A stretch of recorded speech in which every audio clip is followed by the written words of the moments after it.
Quem é genuinamente pró-liberdade defende até quem quiser expressar uma ideia contrária. E quanto mais barato fica obter informação, mais evidentes ficam os desonestos e autoritaristas. Este é a Visão Libertária, sua fonte de informações descentralizadas e distribuídas. A maioria, quando é questionada se apoia a censura, provavelmente diz que não, que é obviamente contra. Mas, na prática, quando alguém se sente ameaçado por ter dado certa opinião, ou quando julga ruim alguma tal opinião alheia, esquece o que respondeu e relativiza a liberdade de expressão sem o menor remorso. A liberdade de expressão é algo que todos apoiam de modo generalista, mas na prática, não. Depende da situação. Quem tem menos vergonha de parecer autoritarista, ao responder a essa pergunta a quem não conhece, tende a dizer que depende. Prefere a contradição em termos de defender liberdade de expressão com algum limite. Sempre tem um mas. Isso deixa um lugar pronto para uma controvérsia que alguém alegar. Funciona para tudo. Só discorda dessa incoerência potencial quem concorda com Thomas Sowell, que disse: quando você quer ajudar as pessoas, diga a verdade. Quando quer ajudar a si mesmo, diga o que querem ouvir. Para quem relativiza a liberdade de expressão, sempre tem um porém. Os limites da expressão são a propriedade alheia e quem é dono dela. Quem defende censura, na maioria das vezes, visa calar opiniões contrárias porque acha que assim protege o mundo.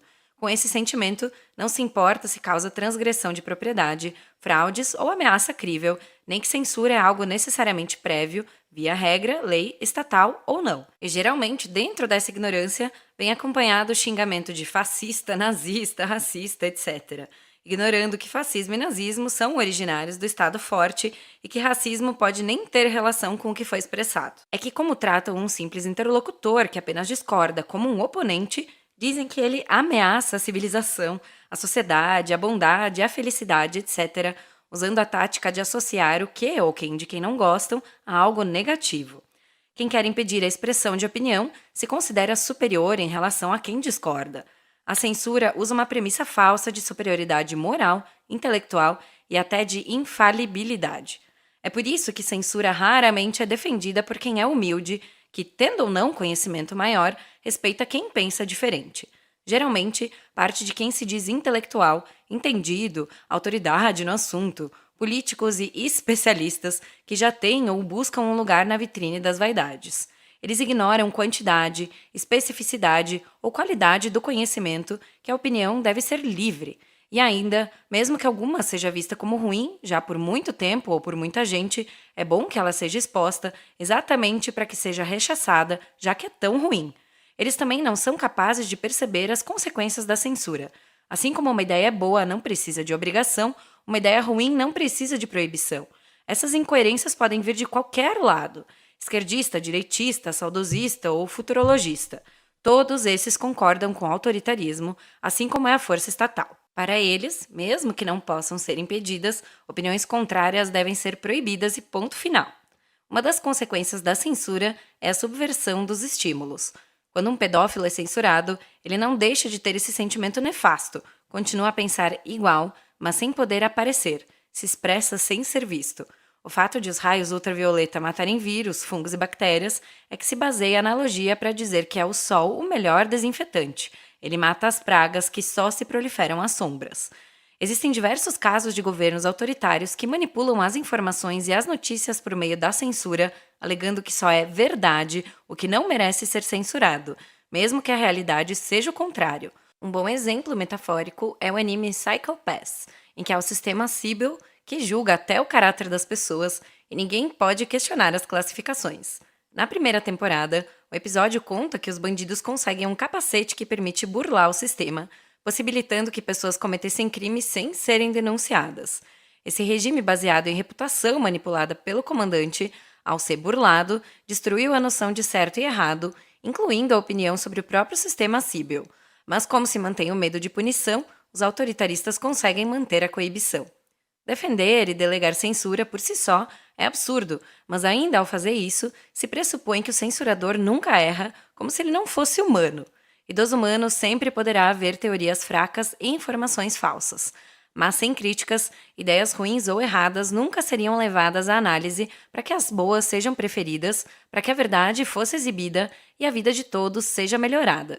E mesmo que os censuradores estivessem certos, nada pode justificar de maneira ética a proibição de qualquer opinião.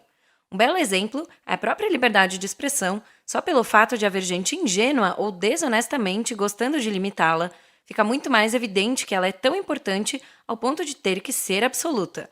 Nós humanos sempre melhoramos, saindo das idades da pedra, do bronze e do ferro, porque sempre questionamos a melhor forma de usar os recursos, e não porque uma autoridade autodeclarada estabeleceu como fazer.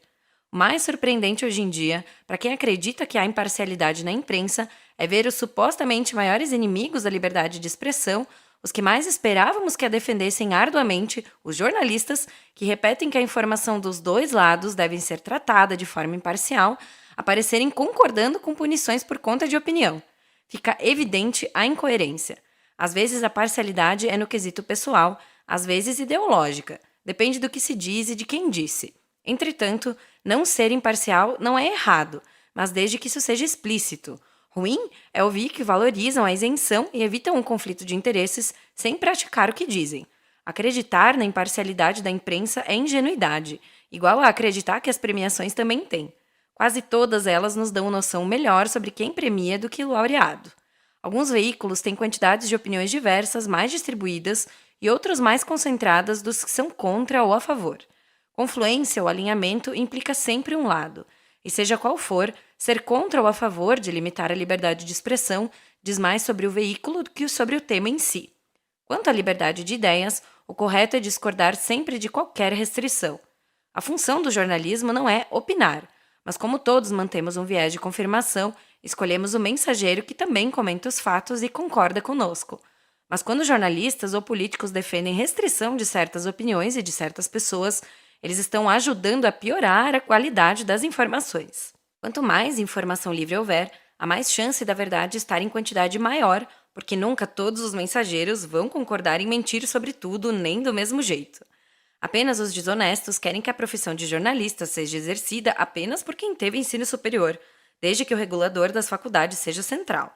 Um atestado de habilitação pode dar um indício do aprendizado, mas o que garante boa capacidade e idoneidade é a prática. No Brasil, ainda há jornalistas que defendem esse pré-requisito.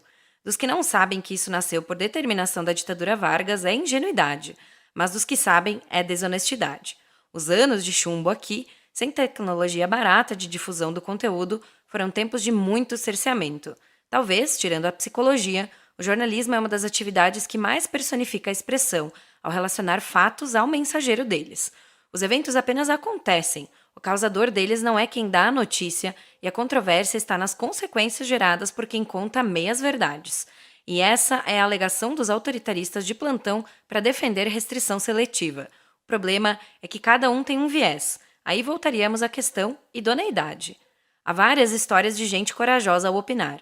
Um exemplo é o jornalista Gareth Jones, que denunciou a fome na blindada União Soviética, mesmo sendo sempre ameaçado de morte até ser assassinado pela polícia soviética. E também há os jornalistas corruptos que contavam uma narrativa conveniente ao governo em vez da realidade, como fez Walter Duranty, que ao invés de falar a verdade sobre a União Soviética, distorcia tudo para fomentar apoio ao regime. E ao contrário de Jones, teve uma vida luxuosa e até foi agraciado com o máximo do jornalismo, o Prêmio Pulitzer. Prêmios sempre dizem mais sobre os premiadores do que o premiado. O jornalismo é só mais uma profissão.